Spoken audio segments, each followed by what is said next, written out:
Group captain UK Debnath, आप ये बता रहे हैं कि लो इंटेंसिटी ब्लास्ट है ये। अभी जो स्थिति वहां पर बनी हुई है, अधिकारी मौके पर पहुंच रहे हैं, कुछ पॉलिटिशियंस वहां पर पहुंच रहे हैं और ये कह रहे हैं कई लोगों को अस्पताल लेकर जाया गया है। आंकड़ा कितना बढ़ सकता है, घायलों का या मृतकों का? देखिए, आमतौर पर LIC ब्लास्ट अगर हुआ है तो जितने लोग घायल होते हैं उसके 10% लोग जो हैं हताहतों में से मृत्यु जा सकते हैं। तो अगर 30-40 लोग घायल हुए हैं तो अस्पताल में अभी कम से कम 2 या 3 मरीज ऐसे होंगे जो कि हम फौजी पार्लर से सीरियसली इल या डेथली इल, यानी वो किसी वक्त अगले 3-4 घंटे में उनकी इंजरीज इतनी हैं सीरियस कि 3-4 घंटे में 4-5 घंटे डॉक्टर भी बचा नहीं पाएंगे। तो कीपिंग आवर फिंगर्स क्रॉस, हम उम्मीद करते हैं कि केरला सरकार उनको बेस्ट मेडिकल फैसिलिटीज मुहैया करेगी। एक और चीज है, इमीडिएटली जो लोकल पुलिस है, लोकल पॉलिटिशियन पार्टीज हैं, लोकल जो एकेडमिशियंस एंड फिलोसफर्स हैं, वो सबको सरकार बुलाकर एक बात करा देती है ताकि ये घटना इसके बाहर ना फैले, लोगों के दिलों और दिमाग पर कोई इंजरी ना हो, लोग आपस में मिलजुल कर जो रहने बिल्कुल ये कोशिश होती है कि जो सद्भाव है वो बना रहे इस चीज के लिए। लेकिन ये धमाका होना कहीं ना कई सवाल खड़े यहां पर कर रहा है। गायत्री का रुख कर लेते हैं, उनके पास बड़ी अपडेट है। बिल्कुल, देखिए सुमित, हम इस मैप के जरिए दिखाने की कोशिश करते हैं कि किस जगह पर यह धमाका हुआ है।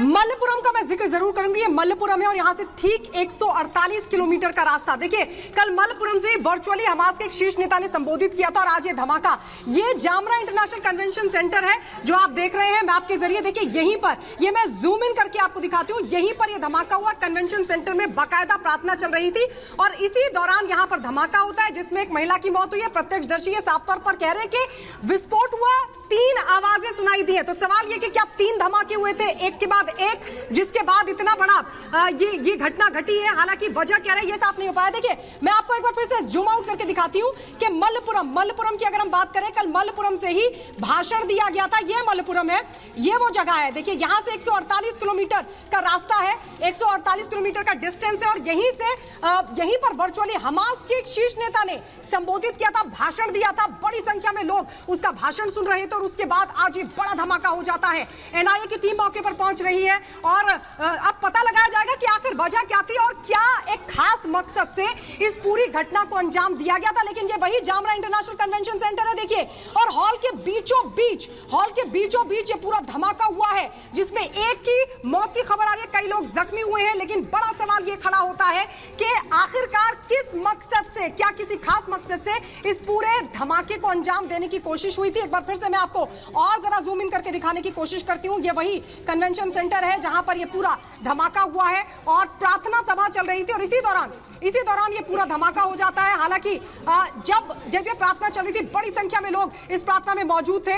ये है वो जामरा इंटरनेशनल कन्वेंशन सेंटर जहां पर सभा चल रही थी। अब बड़ा सवाल ये खड़ा होता है कि आखिरकार इस जगह पर जो अंजाम दिया गया, तो जिस जगह पर ये ब्लास्ट हुआ है वहां आपको मैप के जरिए हम दिखा रहे हैं। एक और बड़ी खबर है इस बीच, कोची धमाके को लेकर बड़ी खबर है। शुरुआती जांच में बड़ा खुलासा हुआ है। सूत्र बता रहे हैं कि धमाकों में कम तीव्रता के विस्फोटक का इस्तेमाल किया गया है। जो देवनाथ सर कह रहे थे बात सुमित, वही बात सामने आ गई है। बिल्कुल वही बात सामने आ रही है कि कम इंटेंसिटी के ये धमाके हैं। जिस तरह की कैजुअलिटीज अभी देखने को यहां पर मिल रही हैं, इसके पीछे मोटिव क्या है, जिन लोगों की तरफ से इस धमाके को यहां पर अंजाम दिया गया। लेकिन जो सूत्र जानकारी दे रहे हैं, बड़ी अपडेट आपको बता दें, कोची धमाके को लेकर बड़ा खुलासा हो रहा है। सूत्रों के हवाले से खबर यह कि शुरुआती जांच में सामने आ रहा है कि लो इंटेंसिटी के ये धमाके थे। जो प्रत्यक्षदर्शी हैं वो कह रहे हैं कि ये 3 धमाके यहां पर हुए, एक के बाद एक। पहला धमाका होता है, फिर दूसरा धमाका होता है, फिर तीसरा धमाका, और ये लो इंटेंसिटी के धमाके थे, ये जानकारी मिल रही। और इस बीच आपने देख लिया कि लो इंटेंसिटी के धमाके हुए हैं, लेकिन जानकारी एक और ये मिल रही है कि बीजेपी ने तंज कसा है इन धमाकों के दरमियान और कहा है कि राजनीतिक सरकार की असली मोहब्बत की दुकान यहाँ पर दिख गई है। ये वो तस्वीर है कि मोहब्बत की दुकान कैसे होती है, कैसे उस दुकान को चलाया जाता है। यहाँ पर सुधांशु त्रिवेदी द्वारा ये निशाना साधा गया है धमाकों पर बीजेपी ने राज्य की केरल सरकार पर तंज कसा है और तंज कसते हुए कहा कि मोहब्बत की दुकान की असली तस्वीर है। आपको बता दें, कन्वेंशन सेंटर में ये धमाका होता है कोची में, जहां पर 2000 लोगों की मौजूदगी होती है। यहोवा की साक्षी नामक ये कार्यक्रम चलता है, 3 दिवसीय कार्यक्रम, जो कि ईसाइयों का सबसे प्रमुख त्योहार ये माना जाता है। लेकिन इसी बीच सुधांशु त्रिवेदी ने क्या कुछ कहा, आपको सुनवाते हैं। 9:40 AM approximately, there was an explosion in Zamra International Convention Center, Kalamassery. in which one person died and 36 persons are undergoing treatment as per our information. In that convention center, Jehovah's Witness regional convention was happening, and all our senior officers, including the Commissioner of Police and others, are at the spot. They are investigating the matter. Our additional DG Law and Order is already on the way. He will be reaching soon, and myself will be reaching the incident place shortly. And we are examining all angles, and we will find out who is behind this, and we will take very stringent action. At the same time, I would request everyone to maintain peace, remain calm, and I also request that no provocative posts or hate posts should be posted on the social media. If anybody is doing such thing, we will take very stringent action against them also. Thank you. Preliminary investigation shows it is a IED device, and we are examining it. Is there any terror angle in Mumbai? At this stage, I cannot tell anything. Only after investigation, I can confirm you the details. Thank you. സെന്ററിൽ എന്തെങ്കിലും കേന്ദ്ര ഏജൻസികൾ എന്തെങ്കിലും കാര്യത്തിൽ വിവരശേഖരണം നടത്തിയിട്ടുണ്ടോ? അവർ വരുന്ന സംബന്ധിച്ച് എന്തെങ്കിലും വിവരങ്ങൾ കിട്ടിയിട്ടുണ്ടോ? So far, I don't have any information. Thank you. കേന്ദ്ര ആഭ്യന്തര മന്ത്രാലയത്തിൽ സംസാരിച്ചിട്ടുണ്ടോ sir? Nobody. You're going there right now? I will be going there right now. Okay. Any special team is there? We will be constituting a special team for this today itself. Today, after I reach the spot, we will constitute a special team. Was there any intelligence information regarding this earlier, prior to this?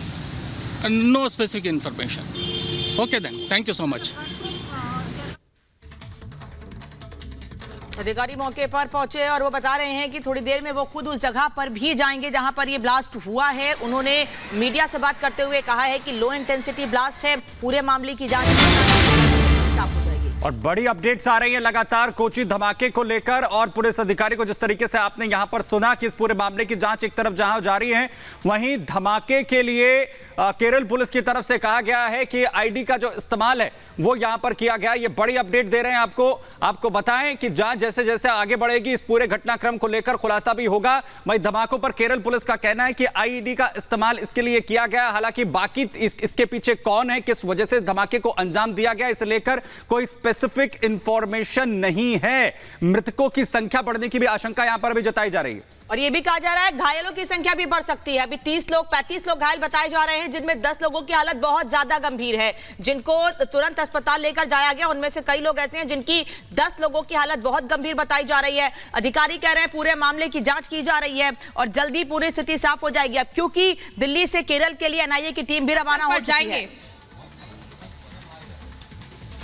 तो आपने सुना आपसे कुछ देर पहले किस तरीके से police अधिकारी का सीधे तौर पर ये कहना है कि हम घटनास्थल पर जाएंगे, बारीकी से हर एंगल की जांच होगी और जो भी इसके पीछे दोषी पाया जाएगा उसके खिलाफ सख्त कार्रवाई होगी। इसी बीच सोशल मीडिया पर नफरत भरे मैसेजों को आगे ना बढ़ाया जाए।